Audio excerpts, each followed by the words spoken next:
I headed over to the Home Depot to pick up a couple of towel rings and a canvas drop cloth. Then I ran into Walmart to pick up some no-sew hem tape. Grab your canvas drop cloth and fold it evenly in half lengthwise. Cut along the fold with sharp fabric scissors. To clean up the raw edge, you're going to use your no-sew hem tape and an iron. I recommend folding over the raw edge about an inch or so and pressing the fold with your iron first.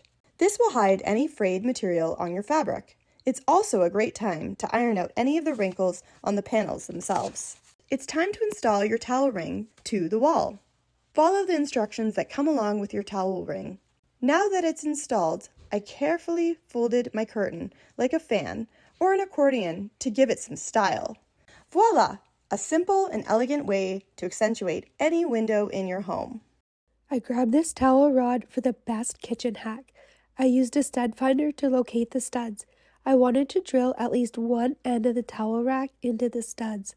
I put one end of the towel rack on, placed the level on top, and marked where the other side of the towel rack needed to be so that the rod would be level. For this side, I used drywall anchors to ensure a strong hold. Then I grabbed some black shower curtain rings, placed them on the towel rack, and hung my favorite cutting boards and frying pan. Now I have modern kitchen decor that was so quick and easy. I hope this inspired you to create your kitchen hanging rod. Thanks for watching Home Talk, and see you next time. Grab a gold curtain rod to make this trendy wall decor for a fraction of the cost. I printed some free vintage landscape prints online and placed them into thrifted picture frames. I used pliers to shape wire into S hooks. I recruited the tallest person in my home to hang the curtain rod. I'd recommend using drywall anchors or securing it into studs to make it more secure. Once the towel rod was level, I placed a hook with gold chain on it. I added 2 more hooks with chain at slightly different lengths. I attached my vintage prints at varying heights to the chain using hot glue. Now I have a super trendy chain picture hanger for a lot less. I hope this inspired you to create your hanging picture frame decor with a curtain rod.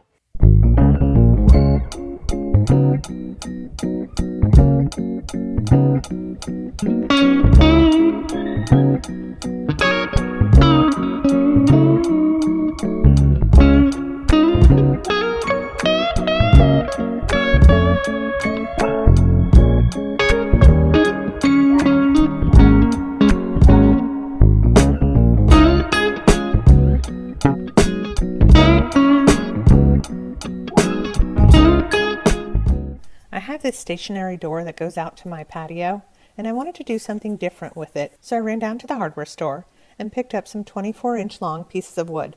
I measured and marked the wood 1 inch from the end and 1 inch from the side. I knew that my rope was 1/4 inch thick, so I made 5/8 inch large holes so that the rope would slide through easily. Once I had those ready, I went ahead and slid my rope in and tied a knot at the bottom to make sure that the wood would stay securely on top of the knot. It did. I needed my plant shelves to be even on both sides of the rope, so I made a 20-inch measurement and marked it. I knew that that's where I was going to make my next knot and add my next piece of wood. I repeated that process until I had 5 shelves in place. I then secured the rope on the curtain rod that I already had on the door. This allowed me to hold it in place while I worked on the other side, trying to make sure to keep everything even. I made sure everything was straight, and then I started to work my way down using the leftover rope. I worked my way down through the wood and tied a knot so that I could additionally secure it. Once I had everything in place, it was hanging really nicely, but I did notice that some of my plant shelves were not perfectly level. The good thing about this rope is that it was very easy for me to loosen the knot and move it and adjust it so that it could be perfectly in the place where I needed it. Once that was done, I set my plants in place and enjoyed my new floating planter shelves. This project would work great on a window. It doesn't have to be on a door. And it would also look great if you finish out the wood with any paint or stain or decor of your choice. I love the way the light still comes into the room, but I get to highlight some beautiful plants for springtime. I hope this inspires you to create some floating plant shelves of your own. Thanks for watching Home Talk, and see you next time. I used 2 tension rods for this brilliant storage solution. I placed them between my washing machine and wall, which is an awkward, unused space. I made sure they were both level, and then I got a piece of wood to fit on top. I trimmed another scrap piece of wood for the front, and I used a brad nailer to secure them together. I grabbed shelf liner from the dollar store and stuck it to the wood to make it look like one large thick board. I trimmed the edges and placed it on top of the tension rods, and now I have a solution for more storage in my laundry room that actually looks good. I hope this inspires you to make use of those awkward spaces and make these easy tension rod shelves. Grab some inexpensive tension rods and discover ways to organize your home.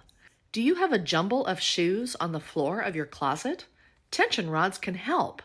To use tension rods, simply twist the end of the rod to release the spring and continue to twist until you get the width that you want. Easy. Take 2 tension rods and install them horizontally in your closet area designated for shoes. All you do is twist until the rod is securely taut against the wall. The front rod should be placed about a ½ inch lower than the back rod. This will give your shoes a slight angle forward without them falling off. Add your shoes and enjoy a well-organized shoe rack in your closet. You can organize boots as well. This time, place the tension rods vertically to keep boots upright and organized. Your boots can't help but stand at attention. Is the space under your kitchen sink a jumble of cleaning bottles? Clear out the space and install one larger sized tension rod horizontally and in front of any sink pipes. Be sure to allow enough space above the rod so spray bottles can be added and removed easily. Hang all of your cleaning spray bottles from the rod. You'll be amazed at how much added space you now have. In any kitchen cupboard, install a series of 2 tension rods vertically and back to back to create the perfect system for storing baking sheets and muffin pans. I hope this inspired you to organize your home using inexpensive tension rods. Thanks for watching Home Talk, and see you next time. For today's project, I'm going to head down to my local hardware store. I'm going to grab some closet poles that expand. I'm also going to grab some brackets. I got a great idea what I'm going to use these for. These poles are really cool. One is larger than the other, but on the end I've got a cap with a screw. I need to take that off. Now I'm going to go inside the house, measure with these poles, put them together from floor to ceiling, and mark the height of my ceiling. Then I need a drill bit for that screw hole. And what I'm going to do is I need to put these two together. So I'm going to mark it exactly the height I need, and I need a pre-drill. When I go through these, what I'm going to do is get it through, and then I'm going to attach it back again with the screw. This is going to be perfect size that I need. Once I get this all put together, the next step is I'm going to take the smallest drill bit I can find and pre-drill. Now, this is a self-tapping screw. Do you see it's got a little drill bit on the end? It's perfect for metal poles. Don't push too hard, but you're going to put that first screw in, just let it go, but don't go all the way because we're going to put that bracket on and slide it into place. Then we can take a pencil and mark exactly where our next screw needs to go. We can go ahead and pre-drill that also and put the screw in, but we need to take it back out because we're just making the hole. Put the bracket in, again, like we did before, slide it right into place as it clamps there, and then we're going to go ahead and put the screw in. Now, don't push too hard, just let the drill do its job. Once we get that first one in, we're going to put the second one, but this one's going to be at a slight angle. We're going to do that, mark the hole just like the first one, and put the screw in and make it secure. Let's head on inside now. We're going to put that bracket that comes with the poles into the ceiling. These are white, so it matches the ceiling, and then we're going to pop it into place.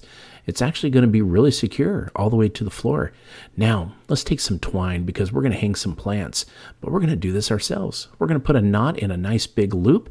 You can just go ahead and make this loop any size you want, from big to small. Make sure that knot is secure. And then what we're going to do is take it, fold it up just like you see in the picture right here, and then we're going to give it a little twist right at the end of that first inside loop. Take your plant and we're going to place it right on top of where the strings cross.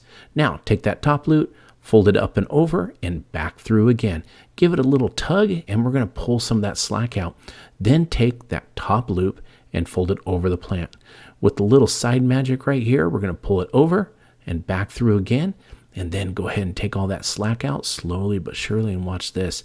It's going to pull against our pot, and it's going to hang really nice. Look at that. I can do with all of those, and I made my own hanging plants. Once I hang all of these up, make them secure and straight, and it looks great hanging right in the corner. It was actually a pretty dull corner to begin with, and now I've got some plants hanging up right inside. I hope you enjoyed this project as much as I did. Thank you for watching Home Talk, and we'll catch you next time.